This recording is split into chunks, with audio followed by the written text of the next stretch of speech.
So a lot of people, I'm sure, look, for the past decade, you've been in Bitcoin way longer than I have. And so you must have dealt with every criticism and type of fear and type of FUD around Bitcoin. But addressing some of the big ones, I mean, because I think most people have heard of Bitcoin at this stage, but a lot of people don't understand how it's money or why it has value or what it's backed by, etc. So can you answer a couple of those questions for people who are listening, thinking, well, what is Bitcoin backed by?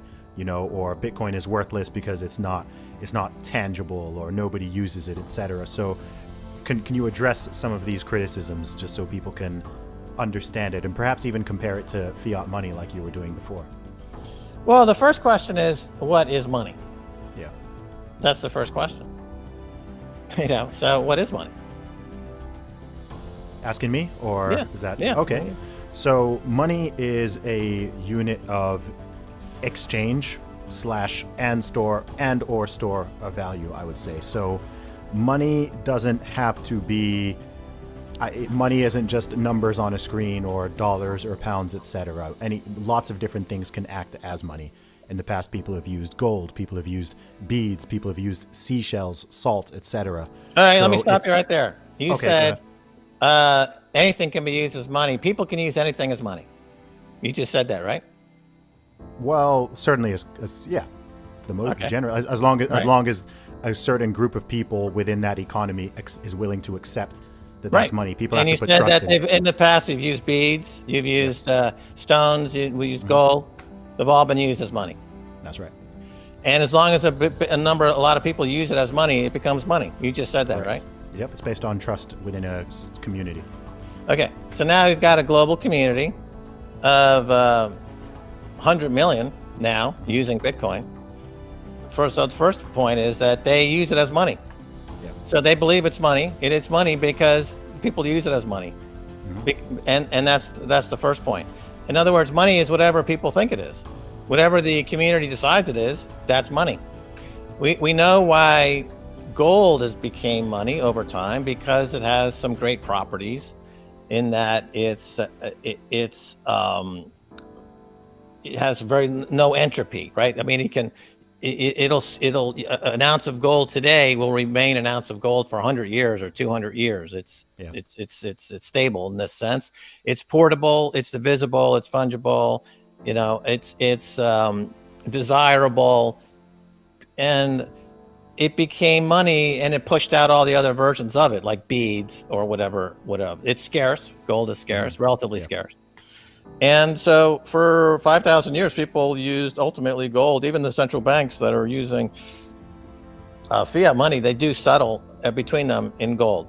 So we understand why gold is money. It's scarce, it's portable, it's divisible, it's desirable. And if we apply that to Bitcoin, it's absolutely scarce, unlike gold, which is only relatively scarce. Gold is inflating by 2 or 3% a year, so it's not actually as scarce as Bitcoin. It's more divisible. It's more portable. It's unconfiscatable, which gold doesn't have that property. Gold can get confiscated, and it's been confiscated in the past. In 1933, America's gold was confiscated by FDR and put in Fort Knox. Right? So gold is confiscatable. Bitcoin is unconfiscatable. It's immutable. It's indestructible. And that unconfiscatable quality, as I've talked to Black audiences for 10 years now, is key. Because what's the problem with Black America is that, or the Black community around the world, is that they have their wealth confiscated over and over and over again. And the reason the Black community has embraced Bitcoin so powerfully in America right now is because they recognize this is the first form of unconfiscatable money that's been available to them for anybody ever. And so it's gaining huge traction in the Black community, as Isaiah Jackson wrote in his book, Bitcoin and Black America. He quotes me in the book several times because I've been reaching out to the Black community for 10 years and telling them, look, Whitey is going to be taking your shit all day long. It's absolutely true. Whitey is going to be taking your shit. It happens over and over again. And I'm saying the Black community, if you want to keep Whitey out of your shit, you put it on Bitcoin. It's unconfiscatable. I can use the W word, because I'm white, right? I can use the W word. The W word is okay for me to use because I'm white. Yeah. And I'm telling you, it's necessary. It's necessary to protect. So it's unconfiscatable. That's not true of gold. So you see, you start building this. You understand what's happening here? It's got all the attributes of gold. It's even better than gold. So then, okay, don't compare it to fiat money, because fiat money is just, as we've already discussed, it has no value at all whatsoever. It's printed it has no scarcity whatsoever. They just print it by the trillions. If you look at the M1 money supply, M2, M3, they literally print trillions and trillions and trillions of dollars. And as a result of this, any mistake the government makes, they just paper it over with more paper money, right? So nobody takes the dollar seriously. No one takes fiat money seriously. It's complete garbage. I usually have a stack of paper money right here that I've ripped up tens of thousands of dollars worth of money, paper money. It doesn't deserve any respect whatsoever. Okay, so to get back to your query, we established what money is. Bitcoin fulfills the requirements of money, and it's better than gold for the reasons I just mentioned. And so we see why this is developing the way it is. It's pushing out all that other garbage money, and it's becoming the Bitcoin standard. So why are people so resistant to those ideas then? Because as we know, the number of people, 10 years in, sure, more and more people are adopting Bitcoin. Its market cap broke $1 trillion last month, if you're going to compare it to dollars.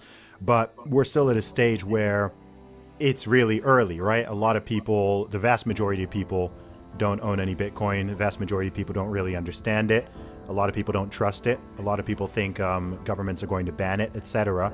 So why do you think it's just a matter of time before people really understand this and it catches on, or does something else need to happen? Well, you mentioned a couple of things there. So the government banning it, that's one point. Yes, that's and then another point is people who are against it. So the people who are against it are people who are completely vested in the system as it is now, in the status quo. So people like Nouriel Roubini or Peter Schiff or Paul Krugman of the New York Times, or the people at Davos, the people at the IMF, the people at the World Bank, who are wed to paper money, who are wed to the idea that the world should be centralized, that there should be a Politburo of authoritarian and authorities who making policy for everybody. And if you were to go against that, you're a heretic, and we're going to send in the Inquisition, and we're going to burn you at the stake. So it's very similar to what we saw during the medieval times. For example, when Copernicus was, suggesting that it's not the Earth at the center, but the sun, right? That was a direct assault on the Catholic Church and the power structures of that day, and it set off what we now know to become the Renaissance, and which became the Enlightenment. And Bitcoin is similar in that it's totally told the center of the elite world that their money printing fiat money central banks are not the be all and the end all. We've got something here that pushes you out. It's the first change in base layer money in 5,000 years. So they are like the priests of the church were not happy about it when they were shown up to be charlatans. The elites now in the US and around the world are not happy that they're being shown up to be frauds, to be charlatans, that their philosophy is dead, their modus operandi is corrupt. So they're not happy about it. So we would want, if Bitcoin is going to be successful, it would have to attract the ire of the legacy system and the authoritarians who would be challenged by it, of course. So, but one by one they fall, and they come over to the side of Bitcoin. We've got 3 sitting Congress people in Washington now who are actively pro-Bitcoin. We've got Cynthia Lummis in Wyoming, who's a senator, who's a Bitcoiner. We've got 2 others in Washington who are now totally pro-Bitcoin. America now is starting to shift to be getting more pro-Bitcoin. So and this idea of government banning it, again, completely fallacious argument. Instead, what we're seeing is that governments are realizing they need to embrace Bitcoin.